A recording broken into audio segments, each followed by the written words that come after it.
जी हाँ दोस्तों, आप लगाने जा रहे हो सीटेट में आग।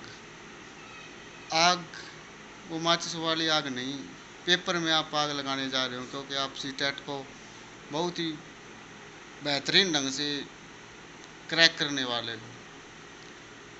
मेरे साथ आप जुड़े रहिए और तैयारी करते रहिए। सीटेट आप देखोगे तो चुटकी बजाते ही हल हो जाएगा।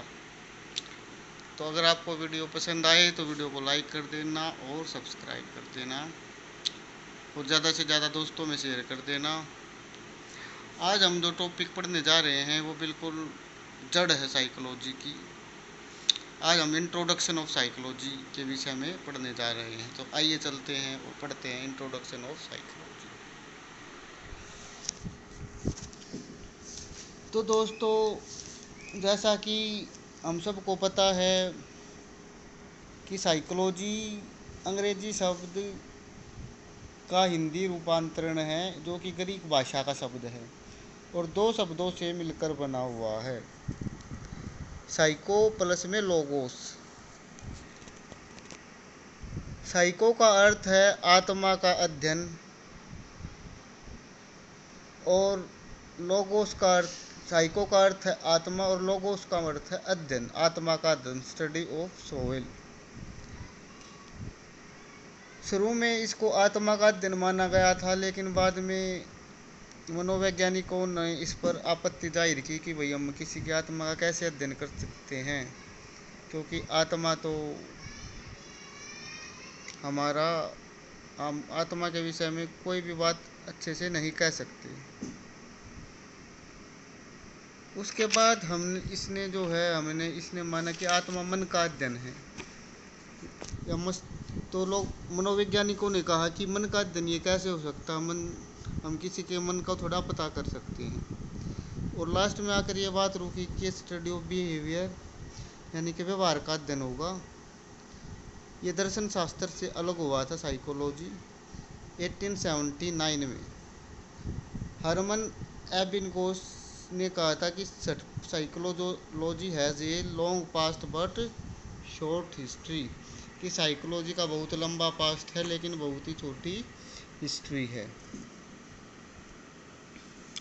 मनोवैज्ञानिक का जनक ओरिजिनेटर दर्शन शास्त्र को माना जाता है, अर्थात पहले मनोवैज्ञानिक एक स्वतंत्र सब्जेक्ट नहीं था, यह दर्शन शास्त्र से बाद में अलग कर दिया गया था। मनोवैज्ञानिक शब्द का सबसे पहले प्रयोग 1590 में हुआ था और इसका प्रयोग रुडोल्फ गोल्काई ने अपनी पुस्तक में साइकोलॉजिया में किया था। फिर बात करते हैं कि मनोवैज्ञानिक की परिभाषाएं क्या क्या हैं। तो मैकडूगल, जो कि बहुत ही महान शिक्षा शास्त्री हुए, उन्होंने कहा था कि मनोवैज्ञानिक एक विज्ञान है जिसका उद्देश्य सभी प्रकार से किसी प्राणी के व्यवहार का नियंत्रण करने और उसकी अच्छी तरह से समझने में सहायता करना है। वोल्टर्स बोजर्स पिटबरी के अकॉर्डिंग टू पिल्सबरी, मनोवैज्ञानिक को अत्यधिक संतोषजनक रूप में मानव व्यवहार के विज्ञान के रूप में परिभाषित किया जा सकता है।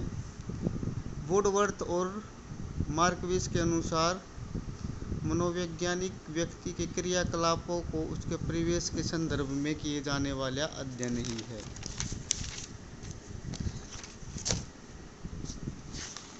साइकोलॉजी एक ग्रीक वर्ड है जिसका अर्थ मैं पहले ही बता चुका हूँ कि साइको का अर्थ है सोल और लोगोस का अर्थ है स्टडी, यानी कि स्टडी ऑफ स्पिरिट। आत्मा को हमने इसलिए रिजेक्ट कर दिया था क्योंकि इट इज़ एब्स्ट्रैक्ट थिंग, ये एक बहुत ही अमूर्त चीज़ है जिसके विषय में हम नहीं कह सकते।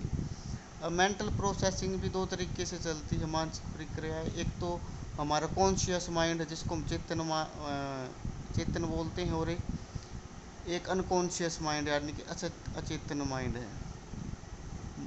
कॉन्शियस माइंड के विषय में हमने विलियम वुंट ने बताया था, और जबकि अनकॉन्शियस माइंड के बारे में सिगमंड फ्राइड ने बताया था। फिर बात करते हैं कि 16वीं शताब्दी के अनुसार क्या क्या परिभाषाएं थी। 16वीं शताब्दी में मनोवैज्ञानिकों ने मनोविज्ञान को आत्मा का अध्ययन, स्टडी ऑफ सोल माना। इसमें यूनानी दार्शनिकों, फिलोसफर प्लेटो, अरस्तु या डेकार्ट से प्रमुख थे। इस विचारधारा से आधुनिक मनोवैज्ञानिक संतुष्ट नहीं थे, क्योंकि आत्मा एक ऐसी अमूर्त वस्तु है जिसे सुना नहीं जा सकता, अतः इनका वैज्ञानिक अध्ययन संभव नहीं है। फिर 17वीं शताब्दी के अनुसार क्या हुआ कि 17वीं शताब्दी के दार्शनिकों ने मनोवैज्ञानिक को मन का अध्ययन कहा, स्टडी ऑफ माइंड कहा, जिसमें Leibniz, Kant, Kent, Hume, Hobbes, John Locke, पेम्पोलोजी आदि का नाम लिया जाता है। इस विचारधारा से भी आधुनिक मनोवैज्ञानिक संतुष्ट नहीं थे, क्योंकि यह भी एक अमूर्त एब्स्ट्रैक्ट थिंकिंग थी। फिर 18वीं और 19वीं शताब्दी के अकॉर्डिंग 17वीं शताब्दी में दार्शनिकों ने मनोवैज्ञानिकों मन को अध्ययन माना। अब 19वीं शताब्दी में दार्शनिकों ने इसे मानसिक क्रियाएं, मेंटल एक्टिविटीज या चेतन, कॉन्शियस अनुभूति का नाम दिया। चेतन अनुभूति का अर्थ है संवेदना, सेंसिटिविटी, कल्पना, इनसाइट, प्रतिमा, इकोनिक तथा भाव, इमोशंस आदि का मानसिक क्रियाओं से है। इस शताब्दी में विलियम वुंट और विलियम जेम्स प्रसिद्ध हुए। चलिए बात करते हैं विलियम वुंट की। उन्होंने क्या कहा?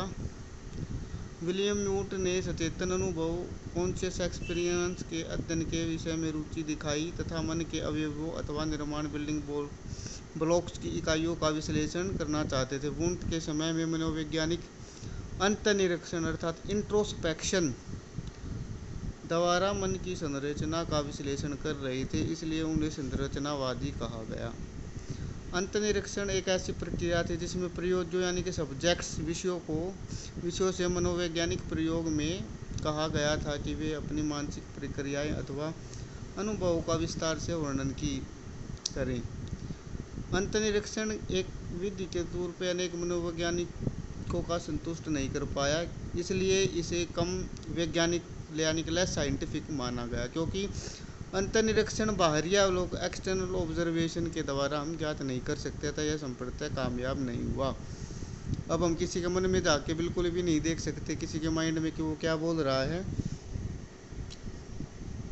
तो इसलिए ये चीज़ भी नाकामयाब होगी।